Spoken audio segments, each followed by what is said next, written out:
Welcome to the Financial Coaches Podcast, where we talk about how to build your practice from startup to scale up while being the kind of coach your clients crave. Finally, a podcast for financial coaches. Here are your hosts, Maria Casillas and Cody Sizemore. Hello, everyone. Welcome back to the Financial Coaches Podcast. I am your co-host, Maria Casillas, joined here by my incredible co-host, Cody Sizemore, and we are excited to have a chat with you today about group coaching. But before we do that, I definitely want to make sure that we invite you to join our Facebook group. You can find us in Facebook at the New Money Habit. Nope, I lied. It is at the Financial Coaches group by New Money Habits, and we'd love to have you in there. And that's where we're going to ask all the questions that you have after each episode, and we can address those individually there. All right, Cody, how are you doing today? Doing great. Yeah, good. Doing good. Very good. Glad to hear it. Yeah. So I know that this is something you wanted to talk about, so I'm actually going to let you jump in with it, but I'll just set it up by talking about saying that what we're talking about today is when to transition from one-to-one coaching down to or up to or over to group coaching and just some of the nuances around that. Mm-hmm. Yeah. I think that this is a really good topic to talk about because, everyone is wanting to, I would assume that everyone listening to this show wants to be a financial coach or is a financial coach, right? Mm-hmm. And then as that process of, growing your practice and helping and serving more people goes, we find that as we grow, we go to these new levels, right? And with every new level, there is a new devil to have to overcome, right? And as something that I found is as I was like growing my practice, scaling my practice, that one of those new levels that I got into and also new devil I had to kind of overcome was this idea of my time, I got things to the point to where I was only doing one-on-one. And I was literally glued to my computer all morning, all day, all night. And it just was a lot, Yeah. And like, there's a part of me that was like, I want to keep growing. I want to keep growing because that's just who I am. But then there's the other part of me that's like, I want to take care of myself. I want to see my family, like all these different types of things. Right. Yeah. So there's that conflicting, there's that confliction going on there. Yeah. And I finally got to the point where I was like, how can I still serve just as many people now, or possibly even more, but then spending less time on it, and that's where this idea and this concept was brought to me about group coaching. And I've been doing that for a while now, and it's really changed quite a bit for me in a lot of really awesome ways. So that's why I wanted to bring this up. Okay. Well, I'm excited to hear what you have to say about it. What are some of the tenets that you want to talk about? Yeah, so I think that we should probably talk about like 3 pillars. So number 1 would be, when do you know when you should potentially either transition into group coaching or at least introduce it as a part of your practice. Okay. I also think it's important to talk about some limiting or disempowering belief systems around group coaching as well, because I know that when I first did it, I definitely had some that were scary to me, and I almost didn't do it because of those, but I'm glad that I did. Mm-hmm. And then I also think that it's important to talk about what kind of group programs there might be as well. Okay. All right. So those 3 pillars. All right. I think this is a really good discussion. Okay. So let's go ahead and start with that first one that you talked about. When on earth is it time to start thinking about introducing group coaching into your practice? Yeah. So as you are growing and scaling your business, naturally you are going to be spending more time on it and in it just because you're serving more people, right? So there's basically 2 ways to combat that, of like still keeping your time in a healthy amount of time that you're spending on the business, while also, spending time on yourself or your family and stuff like that. Number 1 would be to raise your prices. Naturally, if you raise your prices, you're probably not going to be working with as many people.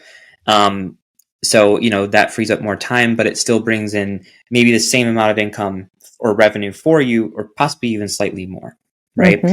But then you might do that and you might get to a point to where you've ran into the same issue again because you've gotten better at coaching and you've gotten better at onboarding new clients. So now you're like, well, I already raised my prices. I feel like I'm at a good spot. I don't want to raise it anymore. But now I'm still feeling at this place to where, hey, I'm still glued and I'm still putting so much into this. And I think that part is when you should make the transition or add in group coaching into your practice, to where the time and or not the time, but the place of your business and your practice is where your time is becoming more and more valuable, and you want to make sure that you can free up more of it, and you feel like you've already raised the investment of your coaching program to a place to where you feel comfortable with it. Does that make sense? Mm-hmm. Yep. Yep. So that's when I think you should do it. Okay. I think I have some questions or some comments around that, but I'm actually going to reserve them because I have a feeling you might address some of them in the other couple of bullet points that we talk about. And I want to make sure that I ask them in a way that can be answered well. So let's go on to the disempowering belief that you have not only experienced, but other coaches listening today will also probably experience. Yeah. So when I initially was thinking about doing this, there was several things that were going through my head. One of which was, am I good enough to actually serve enough people or serve multiple people at the same time? Can I handle that? Right? So that was definitely a limiting and disempowering belief, was just the old adage of like that imposter syndrome, like, am I good enough kind of thing. Another one that I dealt with too was, hey, is this possible to do? Because as we talk about on this show all the time, like, personal finance is personal, right? So even though you might have a group of 4 or 5 people who are all kind of working on maybe similar goals, whether it be debt, savings, house, investing, they might have similar goals, but their situations are completely different from person to person to person. So is it even possible to bring people together as a unit who have different situations going on, right? That was another limiting belief that I had. And I think another one was, are people even going to want to do this? Because as we know, sometimes this topic of money can be personal. It can be kind of like almost taboo for some people, to where I kind of thought, like, are people even going to want to share their finances with other people in a group? Like, do they want to keep it behind closed doors? Like, why would someone want to be completely open with people to show them exactly what they got going on like a deep level? Are people even going to want to do this? Yeah. There's like a level of privacy that oftentimes people want to maintain. Yeah. So those were some of the limiting or disempowering beliefs that I dealt with. And of course, there's a few other ones too, but I think those were probably the 3 main ones. Okay. Very good. And what are some of the different types of group coaching that you do? So I actually would be happy to get into that, but if it's okay with you, I actually want to talk about these limiting beliefs a little bit deeper. Okay. That's okay? Yeah, we can. Yeah, okay. I was actually, yes, that we can absolutely do that. I'm not trying to get away from it. I actually think that some of the beliefs might go into some of what you're going to talk about next. But go ahead. Let's talk about the beliefs first. Okay. All right. Yeah. So I almost didn't do this, but there was one thing that I did that really, really helped me. Okay. And it was a suggestion from a coach that I had at the time. I had enrolled into like a business coaching program to help me scale the business. And one of the things that they specialized with was group coaching, right? So I told him about this, and he had me do an exercise that was super helpful. So helpful that I've actually borrowed it and I use it with some of my clients now when they have, different limiting or disempowering beliefs about things. And he called it a 50 stack. So basically the way that he explained it is like if we were to picture like a table, right? And a traditional table will have like, the tabletop, and then it'll have those 4 legs underneath it, right? And he basically said that those legs underneath the table, they represent empowering beliefs. And at that moment, I only had one leg under my tabletop. And that one leg was, I think I want to do group coaching.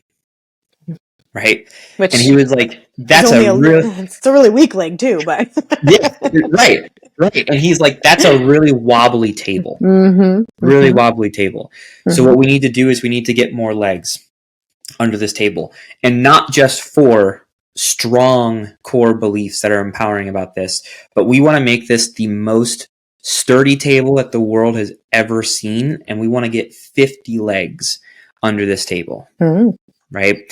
So what he had me do is he had me like write out a statement that just says, group coaching is going to be beneficial to me and my clients.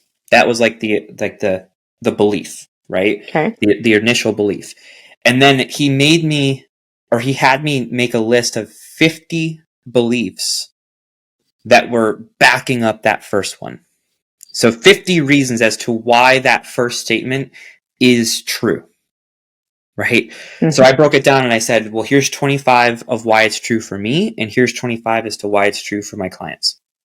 And after I did that, it was like a no-brainer. I was like, looking at this list, there's so many benefits to this that I would be stupid not to do this, you know? So doing an exercise like that is good for any sort of limiting beliefs, disempowering beliefs that you might have, not just around group coaching, but also really anything that you have in life, Yeah. So That's I just awesome. think that that's a really good way to overcome those. Yeah. And as I assumed, you were going to somehow answer some of the stuff I was going to ask earlier. I wanted to make sure that it's not just beneficial for us as the coaches, that it ultimately is going to be beneficial for the client as well. And so I'm actually very encouraged to know that that is where you kind of split that down the middle, that you did 25 and 25, not that you had to do it that way. You probably could have come up with 50 and 50, to be honest. I could have, but the fact that that was even the top limiting belief, that you switched around to turn into an empowering belief, that it is going to be beneficial for me and my clients. That I think is just super important. And I'm really glad that you brought that up. So just for the sake of our audience, if I know you don't have this list in front of you, but it's yours. And so do you remember like the maybe 2 or 3 favorites from each side of that by chance? I don't remember, but I can pull it up right now, actually. Okay. Because So I have another one of those things that I just throw there out at you.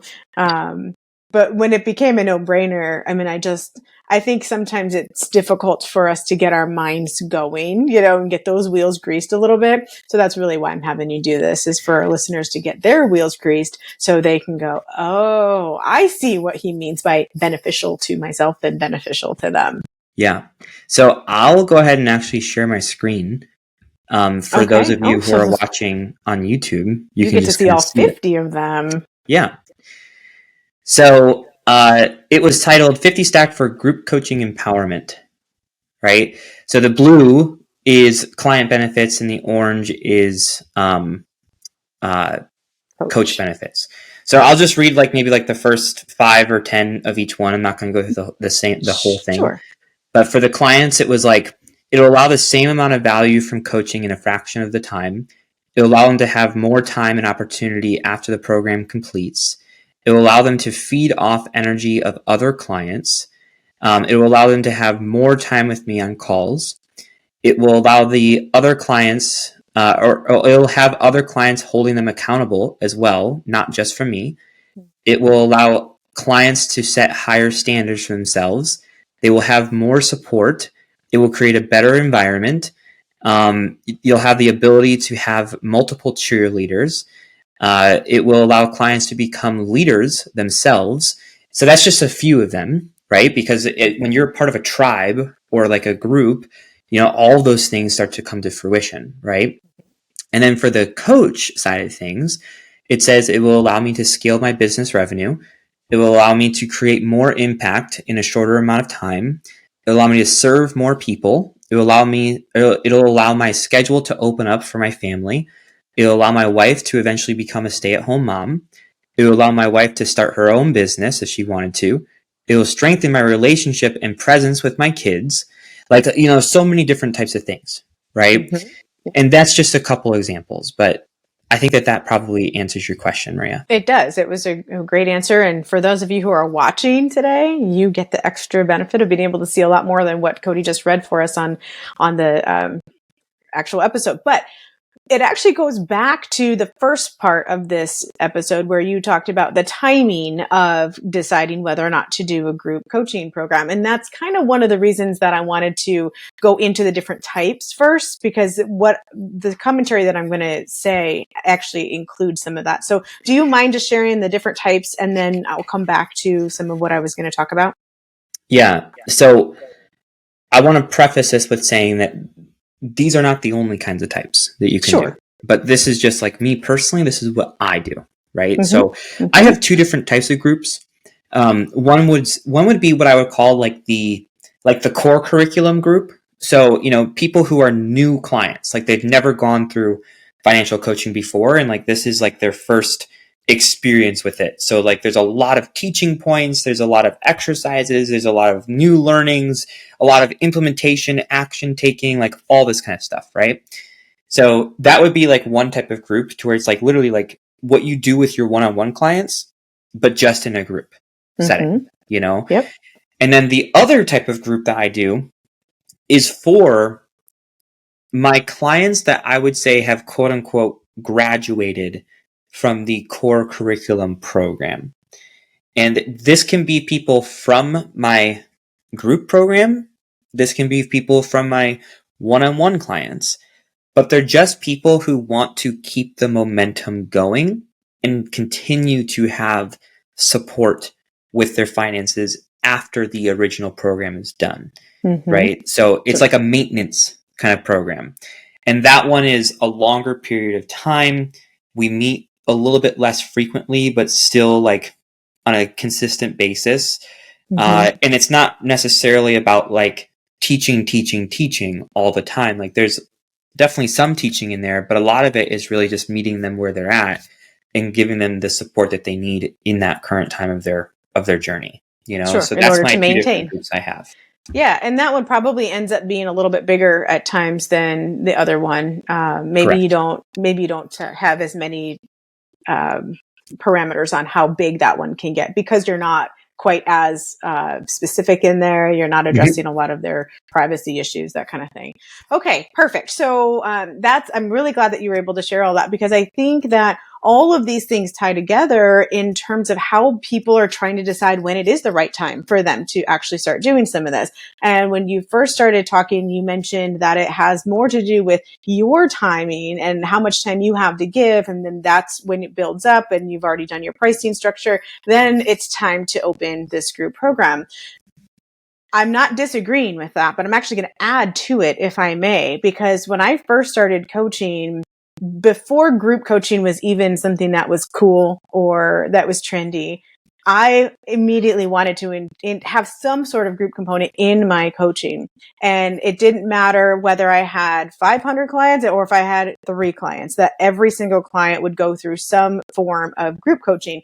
Now, when I first started, this was before the boom of the Zoom, and all of a sudden we had, the ability to talk to everybody everywhere. So the clients that I was working with were actually very local, and I was doing this inside my home. So it wasn't a living room, but I had my home office, and it was set up in a way where there was an actual kitchen table in there, and we had, we were able to sit around in a physical group setting. And I think that the reason that was so important for me was because of my counseling background. And I did both one-to-one and group counseling back in the day. And I was able to see many of those benefits that you just read for our listeners today, Cody.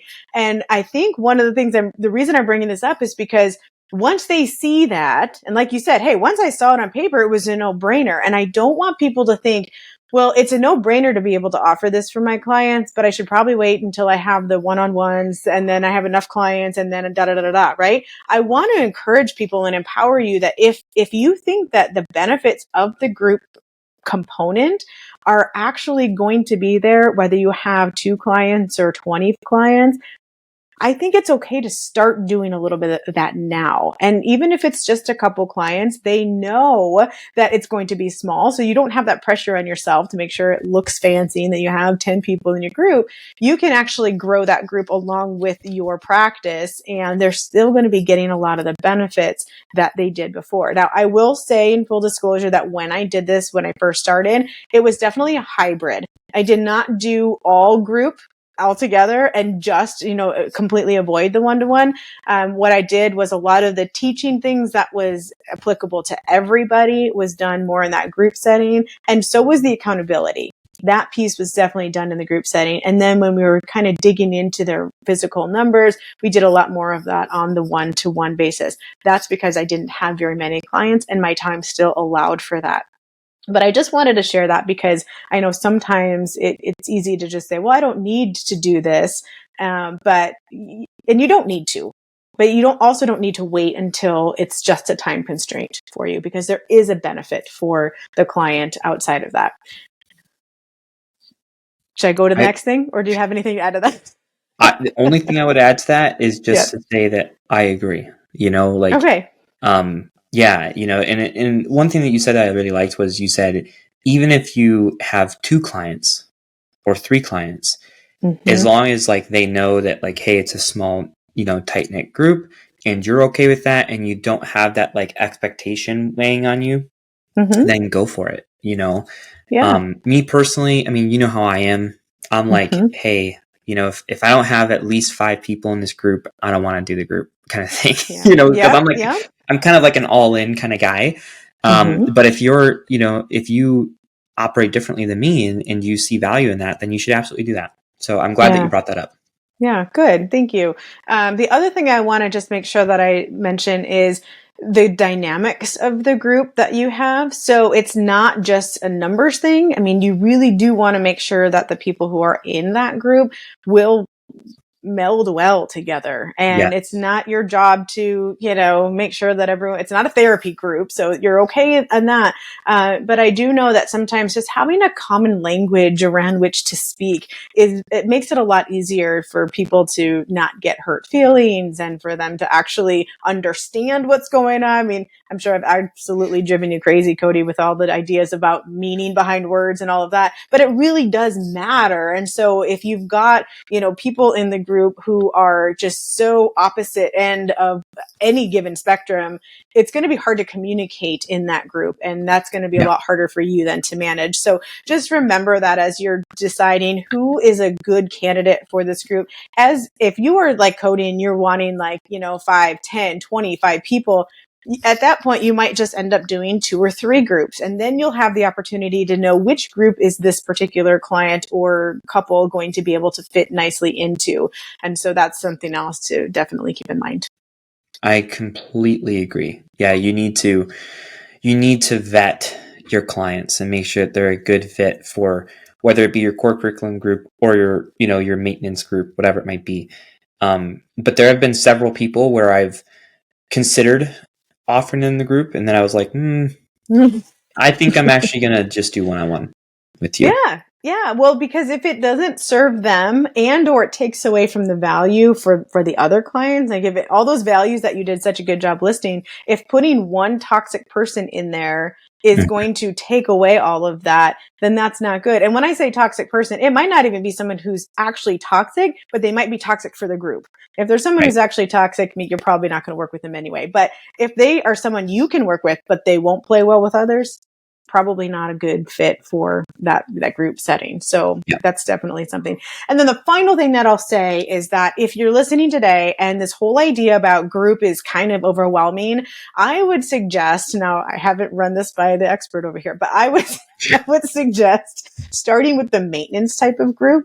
The reason I would suggest that personally is because it takes the pressure off of you to have to create a core curriculum, figuring out like, how is this going to benefit this person over here when they're in a different spot than this person over here, that kind of thing. Also, it allows you to start right where you are, friend. Like if you've got a client, they will eventually need maintenance. And that's just a really good spot to start and go, hey, I've got this group I'm starting to give you that extra support. And it gives you the opportunity to try the dynamics of a group and figure out all of the technology that has to go along with that and just work through some of those bugs. And then you can build yourself up to a core curriculum group later on. Yep. Great point. Great point. And I would add that as you're getting that started, you could even reach out to past clients that you worked with before, you've stopped working with them, and maybe it's been 6 months or a year, and you just check in, see, you hop on a call, see how they're doing, tell them what you're doing, and let them know that you thought about them and you thought they would be a good fit and it'd benefit them. And that can be your core, group of people that you kind of like use to like springboard it. And then as you work with your current clients and they end up graduating your course or whatever it might be, you can then just start adding them to that maintenance group. Yep. Great ad. Well, this is really fun. I'm glad that we were able to unpack some of that because I think there was so much value in there. And it's always fun because we come from different places, but oftentimes have very, very similar core values. So it turns out to be good conversation. Thanks as always. I appreciate it. Absolutely. All right, you guys. Well, thank you for tuning in again for another episode of the Financial Coaches Podcast. Cody and I look forward to seeing you again next week, where we will talk about another titillating topic. See you guys then. Bye-bye. Thank you for listening to the Financial Coaches Podcast, brought to you by New Money Habits and Sizemore Financial Coaching. Submit your questions to our hosts by emailing podcast@newmoneyhabits.com. Be sure to subscribe to be notified of future episodes and join our growing group of like-minded coaches on Facebook. And until next time, happy coaching. Music provided by Summer School.